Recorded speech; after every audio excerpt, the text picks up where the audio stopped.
Napansin mo ba kung bakit may mga taong kung sino pa ang tahimik, sila pa ang biglang mayaman?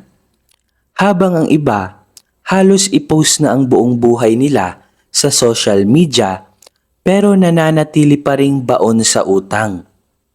Hindi ito tsamba.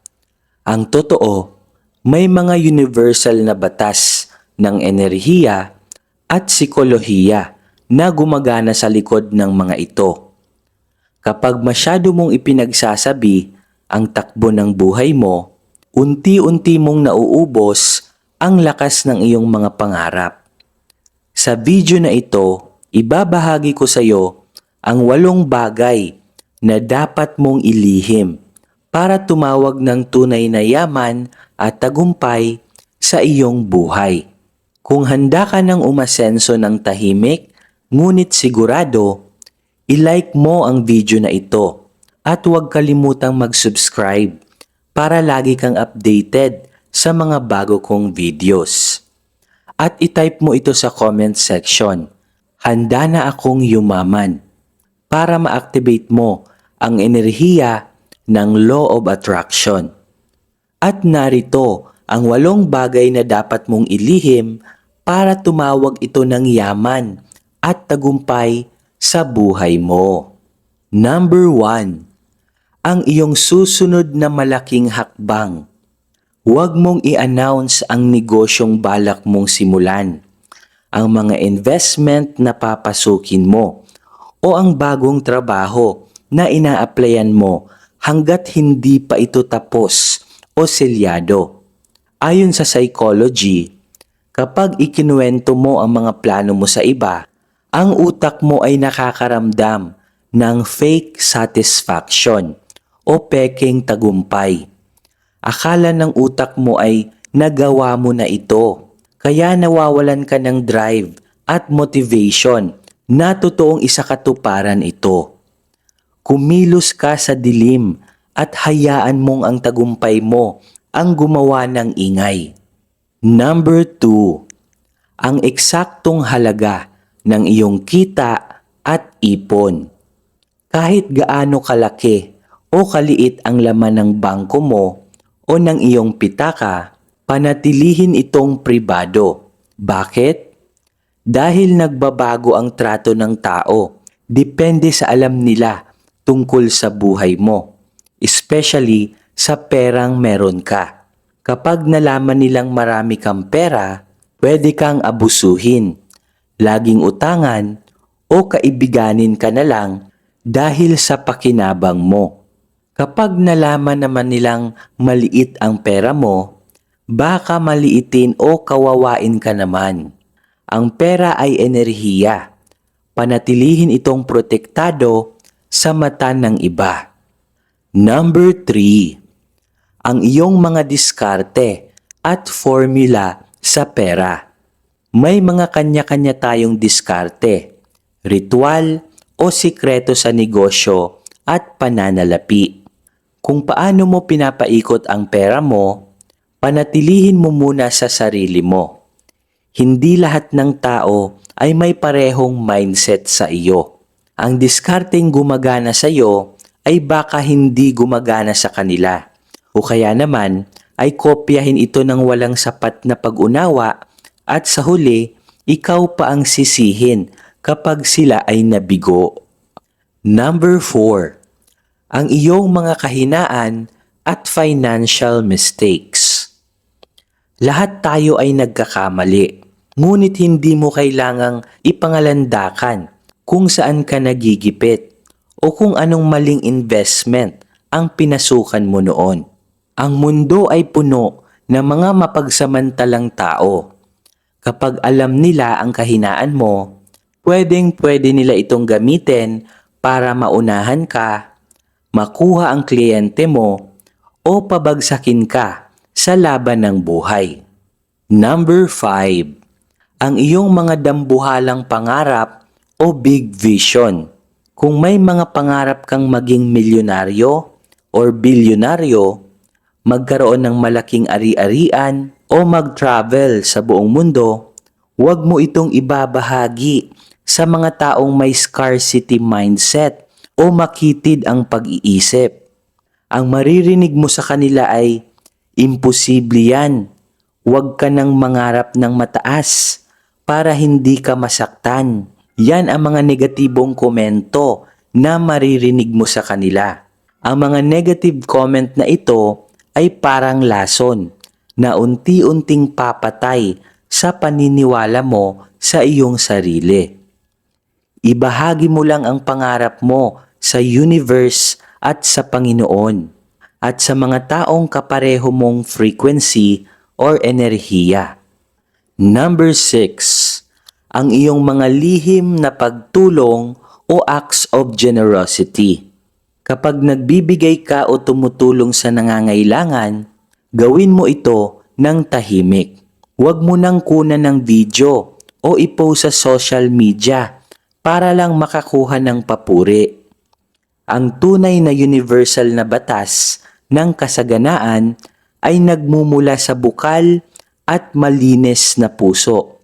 Kapag ipinagsabi mo ang pagtulong mo, nagiging tungkol na ito sa iyong ego o kayabangan at nawawala na ang magandang vibes o ang siksik, liglig at umaapaw na balik ng grasya mula sa may kapal.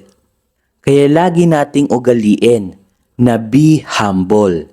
Number 7, ang mga personal na alitan at problema sa pamilya o sa loob ng bahay.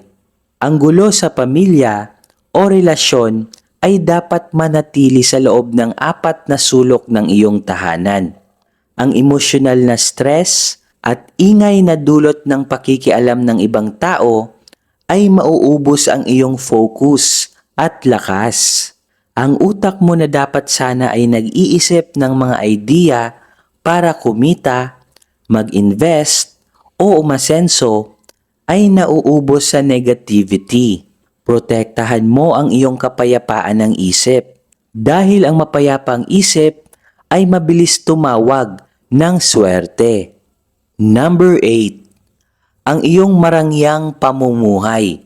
Dito pumapasok ang konsepto ng quiet luxury. Kahit na unti-unti mo nang natutupad ang mga pangarap mo, piliin mo pa ring mamuhay ng simple at low profile. Ang labis na pagpapakita ng karangyaan ay madalas na tumatawag ng inggit, selos o tinatawag na evil eye. Mas ligtas, mas tahimik at mabilis lumago ang yaman kapag hindi ka target ng mata ng marami. Ang tunay na kapangyarihan ay nasa katahimikan. Hindi mo kailangang patunayan ang sarili mo sa mundong ito. Hayaan mo nang ang iyong bank account, ang iyong ari-arian at ang iyong kapayapaan ng isip ang magpatunay ng iyong tagumpay. Alin sa 8 bagay na ito ang sa tingin mo ay madalas mo nang maikwento sa iba? I-comment mo ang iyong sagot sa ibaba at sabay-sabay nating baguhin ang ating mindset para sa mas masaganang bukas. I-comment mo sa ating comment section. Handa na akong yumaman ng tahimik para ma-activate mo ang enerhiya na ito. Muli, ito ang iyong kasama sa pag-asenso na nagpapaalala na ang yaman ay tinatawag sa tahimik na paraan. Magkita-kita tayo muli sa ating mga susunod na video. Maraming salamat po. Kayo ba'y laging minamalas? Dati naman kayong sinuwerte sa buhay. Ngunit pagdating sa kalagitnaan is parang nauudlot ito. Ano yung problema? Ginawa nyo na ang lahat. Nagsipag kayo, ginawa nyo na lahat ng diskarte, pero wala pa ring nangyayari. Marahil na biktima ka na po ng evil eye, sumpa, at inggit. Malakas po yan guys magbigay ng kamalasan. Lalong-lalo na kapag napapalibutan ka po ng inggitero at inggitera. Marami ka na ring pampaswerteng ginamit sa buhay. Lahat ng mga prayers ay ginawa mo na. Pero wala pa rin itong epekto. Marahil biktima ka rin ng tinatawag na kulam.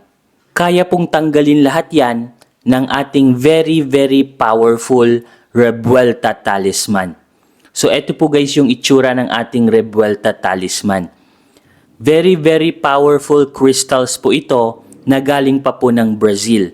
At hindi lang po ito basta-basta crystals dahil original at authentic crystals po talaga ito. At bukod nga po dyan is na-bless na din po ito. At hindi po basta-basta blessings ang na-transmit sa crystals na ito. Dahil ginamitan po ito ng energy transmission. Galing po sa enerhiya ng ating Divine Creator.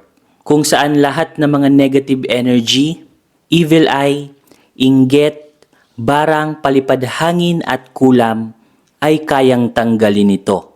At kahit mismo mga evil spirit, negative entities ay takot sa crystals na ito. Kinakat at pinuputol din po nito ang lahat ng trauma sa ating nakalipas. Kasali na po dyan yung trauma sa ating relationship, trauma sa business, kung na-scam po kayo, trauma sa trabaho, at marami pa pong ibang trauma na naranasan nyo po sa inyong nakalipas. Money magnet na din po ito. Nagmamagnet po ito ng maraming swerte at kaperahan. Ang original price po nito ay nagkakahalaga po ng 5,000 pesos. Pero good news kasi meron po kaming sale ngayon. Ibibigay na lamang po namin ito sa halagang 2,500 pesos. So paunahan na lamang po kayo dahil limited stocks lamang po ang nagawa po namin. Mag-comment na lamang po kayo kung interesado po kayo. Paunahan na lamang po kayo kung sino po yung maunang mag-comment. Sesendan po agad namin ng link para mapasa inyo na po ang very very powerful Revuelta Talisman na ito. At ang kagandahan po nito kasi kapag nakapag-order po kayo nito sa amin, meron na po kaming ibibigay sa inyo na libreng box or lalagyan niya po. So ito po guys yung libreng box na makukuha nyo po. Ilalagay lang po natin siya dito. So every time na kayo po ay natutulog, ilalagay nyo lamang po siya sa red box na ito. At paano nga ba ang tamang paggamit ng crystals na ito? So sinusuot lamang po ito sa ating kanang kamay or right wrist. So dapat lagi nyo po itong suot-suot sa inyong kanang kamay. At bawal po itong dalhin sa mga negative places like sa burol or sa sementeryo. Or even sa gimikan or inuman, bawal din po ito. At ang tamang pag-cleanse po nito is ilalagay nyo lamang po ito sa tubig or sa running water. So paunahan na lamang po kayo guys dahil limited stock lamang po ang aming very very powerful Revuelta Talisman. So hanggang dito na lamang guys at magkita-kita po ulit tayo sa ating mga susunod na video. Maraming salamat po.